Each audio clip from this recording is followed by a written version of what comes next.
Seeing the other rooms further hammered in how different my room was. Trash filled my uncle's office, and dirty clothes piled in his bedroom. Some rooms were blocked off with storage boxes and random bits and bobs. Seeing this made me wonder about my uncle.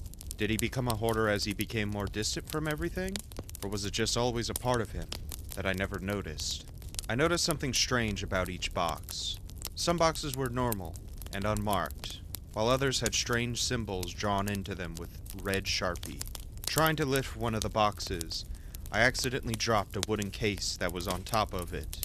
Hitting the ground, the case popped open to reveal a revolver. The gun misfired, the shot hitting me square in the forehead. "Ow!" I yelped, feeling a welt form on my head. The bullet fell straight down and rolled across the wooden floor. It looked like a real bullet, but hit me with all the force of a metal pellet. I picked up the gun, aiming it at the wall.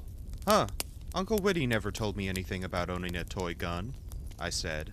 I pulled the trigger, wanting to test the supposed pellet gun on the worn walls. Instead, the thing fired with the same kickback of an actual gun. Having not braced myself, the gun's barrel smacked against my chin. The bullet went straight through the wall in front of me, along with a wall after that. Once my wide eyes had settled, I tucked the gun and its case back where I found it.